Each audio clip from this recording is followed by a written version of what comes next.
সুপ্রিয় শিক্ষার্থীরা, আশা করি তোমরা সবাই ভালো আছো।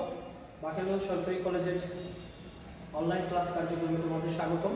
আজকে আমাদের বিষয় হলো পদার্থবিজ্ঞান প্রথম পত্রের ভেক্টর গুণন, দ্বিতীয় অধ্যায় ভেক্টর চ্যাপ্টারের ভেক্টর গুণন। এর আগের দিন আমরা ডট গুণন বা স্কেলার গুণন নিয়ে আলোচনা করছিলাম। এখন আমাদের পরবর্তী টপিকের নাম ভেক্টর গুণন। আমরা সংজ্ঞাটা একটু দেখে নিই। দুটি ভেক্টরের যে গুণনে একটি ভেক্টর রাশি পাওয়া যায় তাকে ভেক্টর দ্বারা ভেক্টর গুণন বলে। অর্থাৎ এর আগে যখন স্কেলার গুণন করা হচ্ছিল তখন তোমরা দেখছো যে দুটি ভেক্টরের গুণফলে একটি যদি স্কেলার রাশি পাওয়া যায় তাকে আমরা বলছি স্কেলার গুণন বা ডট গুণন। এখানে দুটি ভেক্টরের যদি গুণনে একটি ভেক্টর রাশি পাওয়া যায় তবে তাকে আমরা বলবো ভেক্টর গুণন বা ক্রস গুণন।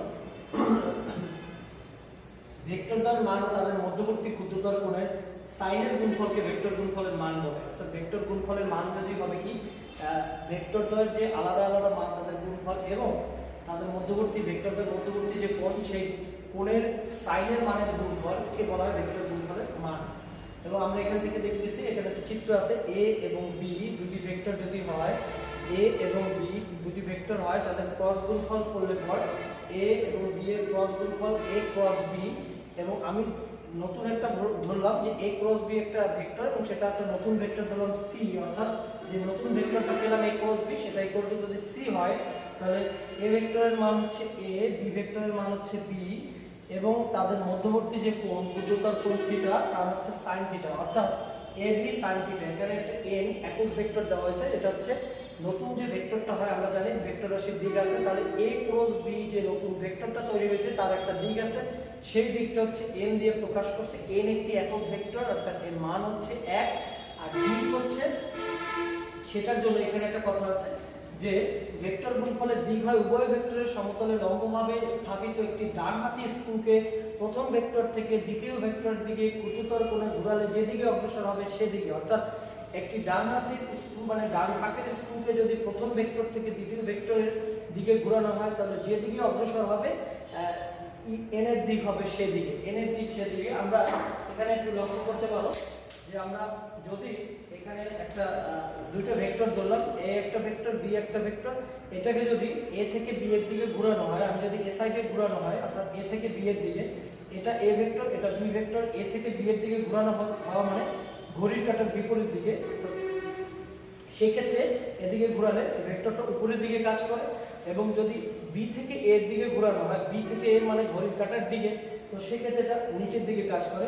তো এই কারণে এ এবং বি এর সংযোগ স্থল যেখানে সেখানে একটি ডান পাকের স্ক্রুকে যদি প্রথম ভেক্টর থেকে দ্বিতীয় ভেক্টরের দিকে ঘোরানো হয় তবে যে দিকে অগ্রসর হবে সেটি হবে নতুন ভেক্টর এ ক্রস বি। অর্থাৎ আমরা এখানে সি যাকে ধরছি সেই নতুন ভেক্টর এ ক্রস বি এর দিক।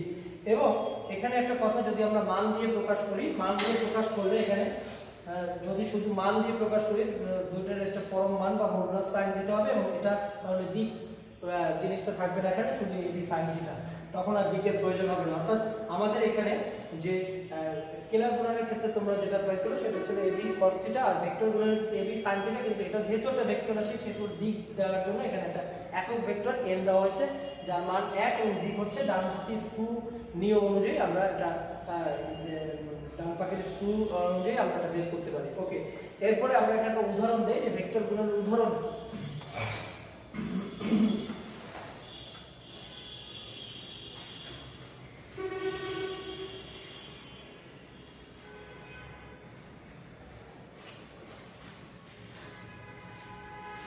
ভেক্টর গুণফলের যদি উদাহরণ বলা হয় তাহলে আমরা জানি এক্ষেত্রে যে একটি গুণনশীল কণা তার গুণন অক্ষের সাপেক্ষে তার অবস্থান ভেক্টর যদি আর হয় এবং যদি ওই কণার উপর প্রযুক্ত বল এফ হয় তবে ওই কণার উপর ক্রিয়াশীল যে টর্ক, অর্থাৎ টর্ক হচ্ছে এটা চতুর্থ চ্যাপ্টারে তোমরা পাবে, ক্রিয়াশীল টর্ক যা বস্তুতে ঘূর্ণন সৃষ্টি করে, ক্রিয়াশীল torque tau equal to R cross F. অর্থাৎ আর এবং এফ এর ক্রস গুণফল। আর হচ্ছে ঘূর্ণনশীল একটা ঘূর্ণনশীল কণার যে অক্ষ, যে অক্ষের সাপেক্ষে সে ঘুরতেছে এবং সেই কণার উপর প্রযুক্ত বলটা যদি এফ হয় তবে আর এবং এফ এই দুটির ক্রস গুণফলকে বলা হয় টর্ক। টর্ক হচ্ছে যা বস্তুতে ঘূর্ণন সৃষ্টি করে তাই হচ্ছে টর্ক।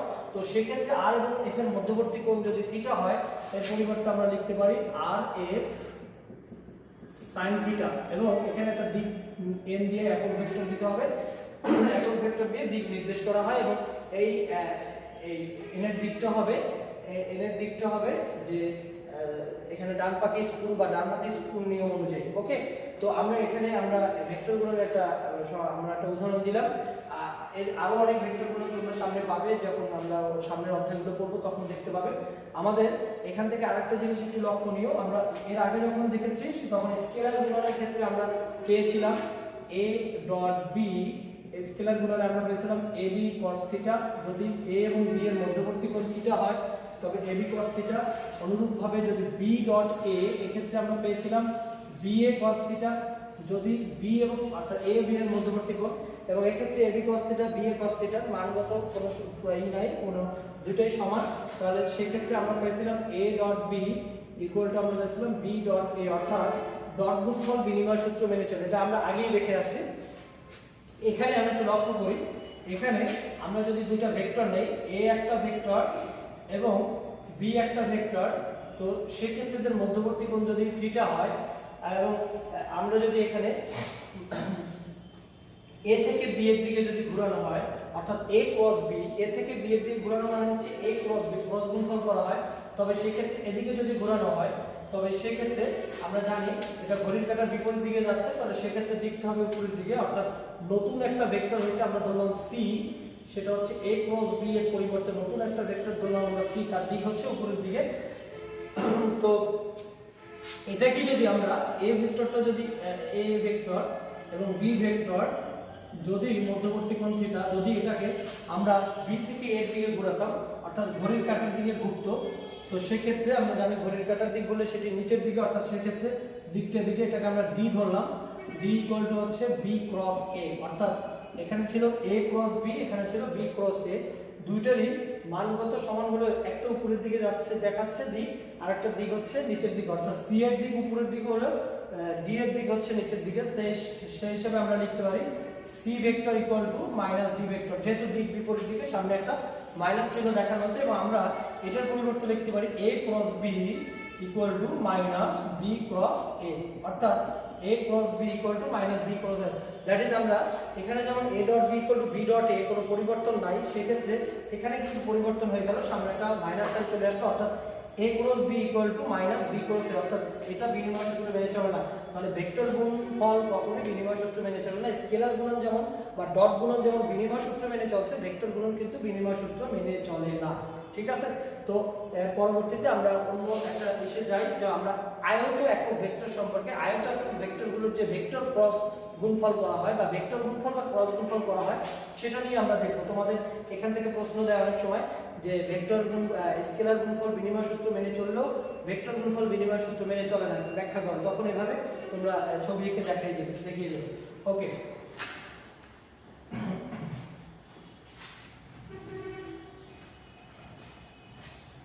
আমরা আয়ত একক ভেক্টর সম্পর্কে জেনেছি। আয়ত একক ভেক্টর কি? আয়ত একক ভেক্টর হচ্ছে যে ত্রিমাত্রিক স্থানাঙ্ক ব্যবস্থায় তিনটি অক্ষ বরাবর তিনটি একক ভেক্টর বিবেচনা করা হয় i j k। এই i j k তিনটি কি বলা হয়? আয়ত একক ভেক্টর। আমরা যদি একটু লক্ষ্য করে দেখি, i j k অর্থাৎ x অক্ষ ধরি, এটাকে x অক্ষ ধরলাম, এটা y অক্ষ ধরলাম, এটা z অক্ষ ধরলাম। এটা আমরাও আগেও দেখেছি যে ত্রিমাত্রিক স্থানাঙ্ক ব্যবস্থায় তিনটি অক্ষ x y z বরাবর তিনটি একক ভেক্টর i j k বিবেচনা করা হয়, এবং i j k তিনটাকে বলা হয় আয়ত একক ভেক্টর। এবং আমরা অলরেডি জেনে আছি যে a cross b equals a b sin theta. যদি a এবং b এর মধ্যবর্তী কোণ থিটা হয়, এবং একটা একক ভেক্টর দিতে হবে যেটা দিয়ে দিক নির্দেশ করে, a এবং b এর দিক নির্দেশ করে, মানে a ও b এর ভেক্টর গুণফলের ফলে নতুন যে ভেক্টর হচ্ছে তার দিক নির্দেশ করে। তো সেই ক্ষেত্রে আমরা আয়ত একক ভেক্টর আছে তিনটি i j k এই তিনটি যদি আমরা ক্রস গুণফল করি, আমরা প্রথমে আমরা i এর সাথে i, j এর সাথে j, k এর সাথে k ক্রস গুণফল করে দেখলাম i ক্রস i। এই কথার অর্থ হচ্ছে i ক্রস i এর সাথে i, আমরা জানি দুটি i মানে দুটি i এর মধ্যবর্তী কোণ 0 ডিগ্রি। তো সেক্ষেত্রে আমরা এখানে যদি লিখি, সেক্ষেত্রে হবে i এর মান অর্থাৎ একক ভেক্টর গুণের মান 1, মধ্যবর্তী কোণ 0 ডিগ্রি, এই অনুযায়ী লিখলাম sin 0 ডিগ্রি। এবং এখানে একটা দিক দিলাম, দিক হচ্ছে n। তো আমরা জানি sin 0 এর মান হচ্ছে 0, যেহেতু এটা ভেক্টর নোটেশনে আছে 0 ভেক্টর লাল ভেক্টর হিসেবে দেখাতে হবে, লাল ভেক্টর বা শূন্য ভেক্টর হিসেবে দেখাতে হবে। অনুরূপভাবে এইটার মাধ্যমে আমি দেখাতে পারি j cross j equal to 0 vector এবং k cross k equal to 0 vector, অর্থাৎ i cross i, j cross j, k cross k এগুলোর মান হচ্ছে 0। পরবর্তীতে যখন আমরা উপাংশে বিভাজিত ভেক্টরের ক্রস গুণফল করব তখন আমরা এই জিনিসগুলো আমাদের লাগবে। এখন আমরা i এর সাথে j এর ক্রস গুণফল করি, অর্থাৎ আমরা এরকম ক্রস গুণফল হবে i cross j, j cross k, k cross i। দেখো এটা i cross j, j cross i, অর্থাৎ অনেকটা তুমি যদি এভাবে চিন্তা করো এভাবে যাবে, এই ঘড়ির কাঁটার দিকে i ক্রস j, এদিকে j ক্রস k, আবার k ক্রস i, ঠিক আছে, k ক্রস i। তো সেই ক্ষেত্রে আমরা যখন নিব i ক্রস j,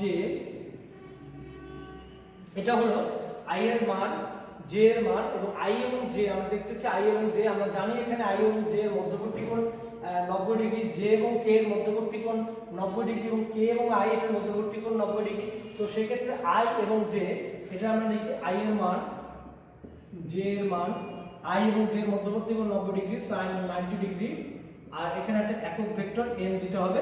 তো আমরা পরবর্তীতে এটা দেখি, এটা হচ্ছে n আর এটার মান হচ্ছে 1, যেহেতু একক ভেক্টর এটার মান 1 আর sin 90 ডিগ্রির মানও 1। ওকে, তাহলে যদি 1 দিয়ে এটার গুণ করা হয় তাহলে এটা হচ্ছে একক ভেক্টর n ই পাওয়া যাচ্ছে। অর্থাৎ আমরা এখান থেকে দেখছি যে i এবং j যে তলে অবস্থিত তার লম্ব বরাবর ভেক্টরটা হচ্ছে n, i এবং j যে তলে অবস্থিত তার সমতলের লম্ব ভেক্টরটা হচ্ছে n, এবং সংজ্ঞা অনুযায়ী i এবং j এর সাথে লম্বলম্বী অবস্থানে আছে ধন, এটা যে অক্ষ বরাবর ক্রিয়াশীল একক ভেক্টর হচ্ছে k। অর্থাৎ i এবং j এর সাথে লম্বলম্বী অবস্থানে আছে z অক্ষ, z অক্ষ বরাবর ক্রিয়াশীল একক ভেক্টর যেহেতু k, সুতরাং অতএব আমরা লিখতে পারি i cross j equal to আমরা লিখব k, অর্থাৎ এই একক ভেক্টরটা আর কিছুই না, সেটা হচ্ছে k। অনুরূপভাবে আমরা যখন j এর সাথে k ক্রস করব, j cross k equal to অনুরূপভাবে লেখা যায় i, এবং k এর সাথে i যখন করব k cross i equal to j। ঠিক আছে, এই হচ্ছে আমাদের এখানকার ব্যাপার, i cross j equal to k, j cross k equal to i, এবং k cross i equal to j। ওকে, তো আমরা এর আগে দেখছি a cross b equal to minus b cross a। সুতরাং আমরা যদি এটাকে উল্টে গুণটা এরকম যদি হয় যে এখান থেকে যদি হয় j ক্রস i, তাহলে এটা হবে minus k, k cross j equal to হবে মাইনাস i, এবং i cross k equal to হবে মাইনাস j। অর্থাৎ আমরা যেহেতু জানি a cross b equal to minus b cross a, সুতরাং i cross j equal to, এটার পরিবর্তে যখন লিখব j cross i equal to minus k, j cross k equal to i যদি হয় তাহলে k ক্রস j উল্টে লিখলে minus i, k cross i equal to যদি j হয় তাহলে i cross k equal to minus j। এই হলো আমাদের আয়তাকার ভেক্টরের ভেক্টর ক্রস গুণফল বা ক্রস গুণফল। এরপরে আমরা উপাংশে বিভাজিত যে ভেক্টরগুলো আছে, উপাংশে এখানে একটা স্পেশাল কেস আছে, আমরা একটা স্পেশাল কেসটা আমরা দেখে নেই, তারপর উপাংশে বিভাজিত ভেক্টরের ক্রস গুণফল দেখব।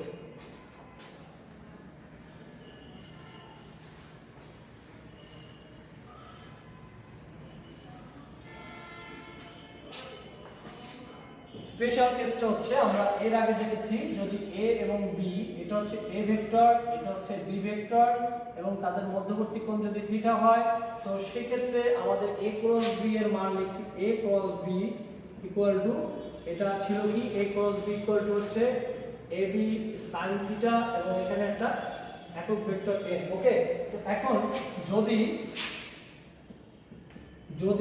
থিটা ইকুয়াল টু 0 ডিগ্রি হয়,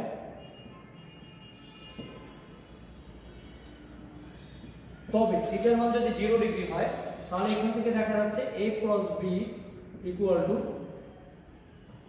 n ab sin 0 ডিগ্রি। আমরা জানি sin 0 ডিগ্রি মান কত, sin 0 ডিগ্রি মান হচ্ছে 0, অর্থাৎ সেক্ষেত্রে তাদের ক্রস গুণফল 0 হবে। অর্থাৎ থিটা 0 হওয়া মানে যখনই a ভেক্টর এবং b ভেক্টর পরস্পর সমান্তরাল হবে, অর্থাৎ যখন a ভেক্টর এবং b ভেক্টর সমান্তরাল হবে তখনই থিটার মান 0 হয়। থিটা যদি 0 হয় তাহলে তাদের ক্রস গুণফল অর্থাৎ ভেক্টর দ্বারা ক্রস গুণফল 0 হবে। এর আগে আমরা ডট গুণফলের ক্ষেত্রে দেখছি যে দুটো ভেক্টরের মধ্যবর্তী কোণ যদি 90 ডিগ্রি হয় অর্থাৎ দুটো ভেক্টর যদি পরস্পর সমকোণে অবস্থিত থাকে সেক্ষেত্রে তাদের ডট গুণফল 0 হয়। যদি দুটো ভেক্টরের পরস্পর সমান্তরাল থাকে অর্থাৎ তাদের মধ্যবর্তী কোণ যদি 0 ডিগ্রি হয় তবে সেক্ষেত্রে তাদের ক্রস গুণফল 0। ওকে, আমরা এখন উপাংশিক বিভাজিত ভেক্টরের ক্রস গুণফল কিভাবে করে সেটা দেখব। উপাংশে বিভাজিত ভেক্টরের ক্ষেত্রে আমরা এর আগেও ডট গুণনের ক্ষেত্রে দেখছি যে দুটো ভেক্টরের ডট গুণফল যখন করা হয়েছে a এবং b, আমরা এখন তারপরে লিখে নেই a ভেক্টর যদি দেওয়া আছে a vector axi ayj azk এবং b ভেক্টর দেওয়া আছে bxi byj bzk, এটা দেওয়া আছে। এবং সেক্ষেত্রে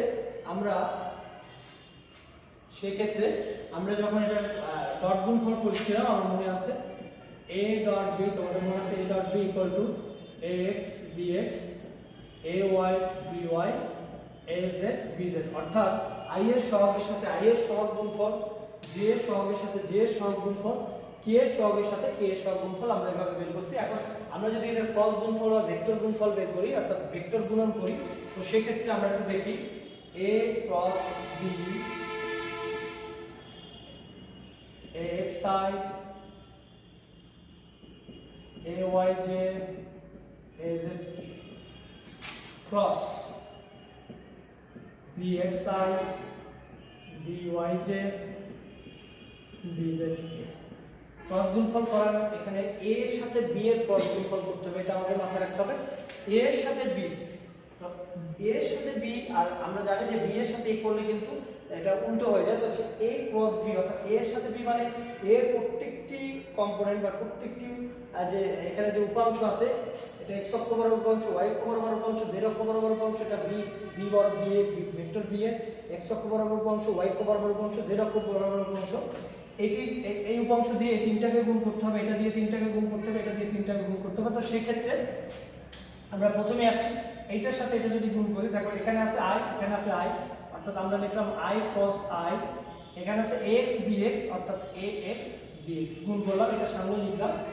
এর পরেরটা আমাদের কি আছে j এর সাথে, এখানে আছে i, এখানে আছে j অর্থাৎ i cos j, i আছে আর এটা আছে j, i cos j, এখানে আছে ax, এখানে by, ax by।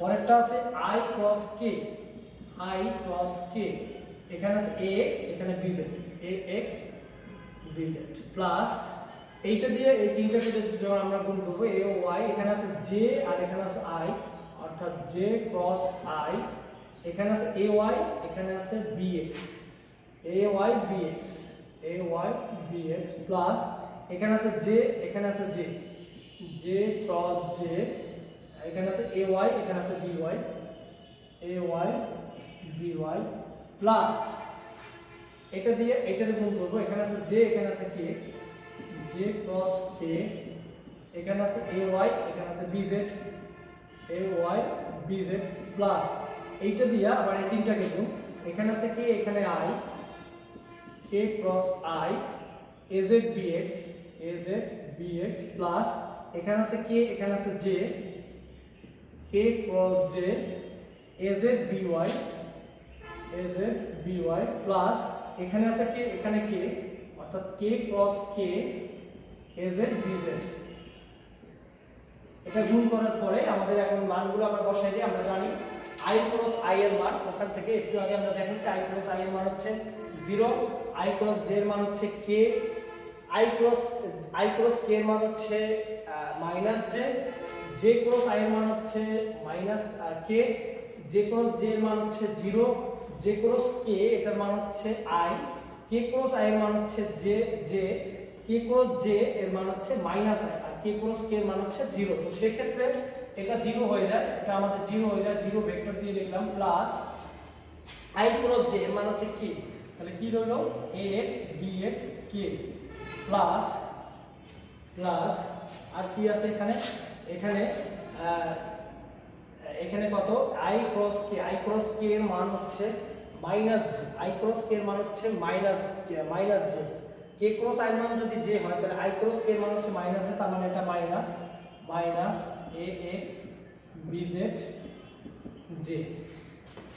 J cross I এটার মান হচ্ছে minus K, I cross J এর মান যদি কে হয় তাহলে জে ক্রস আই হচ্ছে মাইনাস জে, মাইনাস কে হলে আমরা এখানে লিখব minus A Y B X K, এটার মান 0, জে ক্রস জি এর মান হচ্ছে 0 ভেক্টর। এরপর জে ক্রস কে এর মান হচ্ছে আই, অর্থাৎ plus A Y B Z I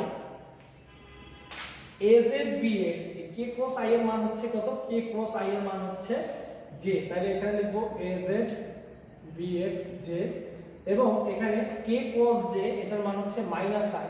J cross K এর মান যদি আই হয়, কে ক্রস জে হচ্ছে মাইনাস আই, অর্থাৎ A Z B Y I, এবং কে ক্রস কে এর মান হচ্ছে 0, অর্থাৎ এটা 0 ভেক্টর। ওকে, তাহলে সেই ক্ষেত্রে আমরা এখন আই কমন নেই, জে কমন নেই এবং কে কমন নেই, অর্থাৎ আমরা এখান থেকে যদি আই কমন নেই, আই প্রথমে আই কমন নেই, আই এর সাথে এখানে প্লাস টার্মটা আগে লিখি এ ওয়াই বি জেড, এবং আই এর আরেকটা টার্ম আছে এইটা A Z B Y plus J এর টার্ম, জি এর প্লাস টার্মটা আগে নেই, জি এর একটা প্লাস টার্ম আছে এ জেড বি এক্স, যে আরেকটা টার্ম আছে এখানে এ এক্স বি জেড। এরপরে কে এর একটা টার্ম আছে কে এর প্লাস টার্মটা হচ্ছে এটা এ এক্স বি এক্স, কে এর যে টার্ম সেটা হচ্ছে এ এক্স বি এক্স,